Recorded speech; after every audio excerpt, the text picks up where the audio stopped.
আসসালামু আলাইকুম। যারা আজ বাবু জামাতে ইসলামরা চীন সফরে গেছে, যা সাধুবাদ জানায় গেছে তারা।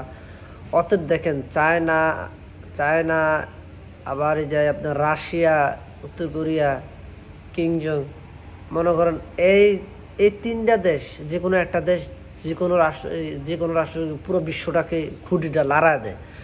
অথচ দেখেন আমাদের এত বড় বড় মুসলিম কান্ট্রিগুলো আছে, তাও আমরা আমাদের মুসলমান ভাইরা যেভাবে নির্যাতিত নিপীড়িত হচ্ছে, আমরা কোনো নিধন করতে পারতেছি না। কেননা আমাদের কোন জায়গাটা ব্যর্থতা এটা আমরা নিজেরা বুঝতে পারতেছি না।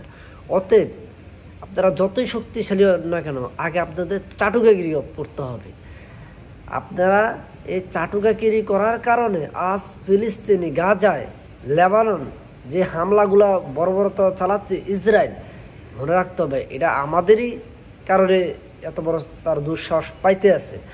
আপনারা যদি এই সাপোর্টগুলা থেকে বিরত থাকতেন আর যদি মোকাবেলা করতেন শক্ত হাতে করে, তাহলে আজ আমার মা বোন ভাইরা এভাবে নির্যাতিত হইতো না। এই যে আমাদের এত এত মুসলিম দেশগুলো আছে, বড় বড় মুসলিম দেশগুলা, তাহলে এরা থেকে কী লাভ হচ্ছে? অথচ দেখেন রাশিয়া পুরা বিশ্ব যদি রাগান্বিত হয়, পুরো বিশ্বের খুঁড়ি লড়াইতে পারে রাশিয়া, চায়না, উত্তর কোরিয়া।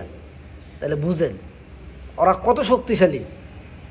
আর অথচ আমার কাছেও শক্তিশালী আছে আমাদের মুসলিম কান্ট্রিগুলা, কিছু কিছু মুসলিম কান্ট্রিগুলো আছে। কিন্তু আমরা কি দেখি আজ মুসলমান জায়গা জায়গা নিপীড়িত হচ্ছে, উত্তেজিত হচ্ছে। দেখেন হিন্দু যদি একটা অত্যাচিত হয়, কোনো কিছু হয়, তাহলে পুরা বিশ্ব বিবৃতি দেয় যে অমুসলিম নির্যাতিত হচ্ছে, এরা নিরাপদ নয়, ওই নিরাপদ নয়।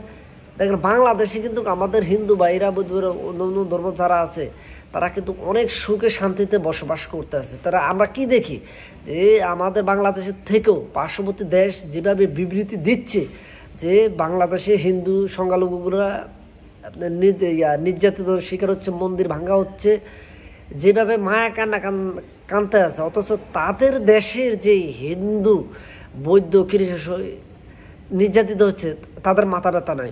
অথচ মুসলমান যেভাবে নির্যাতিত হচ্ছে, এটা কোনো তাদের সমস্যা নাই।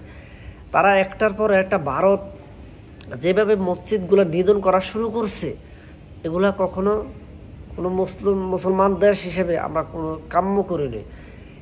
এই আমরা বাংলাদেশের থেকে তীব্র নিন্দা জানাচ্ছি যারা এই মসজিদ ভাঙ্গার সাথে জড়িত আছে। আমি মোদী সরকারকে আহ্বান করছি এগুলোর থেকে আপনারা বিরত থাকেন। দেখেন আপনারা যেভাবে বিবৃতিগুলো দিচ্ছেন বাংলাদেশের বিরুদ্ধে, বাংলাদেশের জায়গায় থাকবে। অথচ আপনারা এই ডাঙ্গা ভাজানোর জন্য, শেখ হাসিনাকে ক্ষমতা রাখার জন্য আবারই পায়তারা শুরু করছেন। এগুলোর থেকে বিরত থাকেন। সরকার আসবে যাবে, এটাই নিয়ম। বাট আপনারা যদি সত্যিকারই কোনো সরকার গঠন হয়ে থাকেন, সরকারি সাপোর্ট করে থাকেন, তাহলে যে কোনো বাংলাদেশের গভর্নমেন্টকে আপনারা সাপোর্ট করতে পারেন। একতরফিয়াভাবে কোনো সরকারকে সাপোর্ট দেওয়াটা আপনাদের উত্তম নয়। কেননা এর ক্ষেত্রে আপনারা জনগণের বিরুদ্ধে দাঁড়ালেন, বাংলাদেশের জনগণের বিরুদ্ধে দাঁড়ালেন। আমি আপনাদের কাছে আহ্বান করছি, বাংলাদেশে সংখ্যালঘু যারা আছে তারা খুবই আরাম আয়েসে আসছে। আর যারা এই ইস্কনের নামে দিয়া দেশে অচকরতার চেষ্টা করতে আছে, মনে রাখবা তোমাদেরকে দাঁত ভাঙা জবাব দেওয়ার মতো হিন্দু মুসলমান বৈদ্য সবাই এক করতেভাবে আছে। তোমরা এই ডাঙ্গা ফ্যাসাদ বাজাইবে না। তোমাদের কাছে আহ্বান করছি, সবাই ভালো থাকবেন, সুস্থ থাকবেন। আসসালামু আলাইকুম।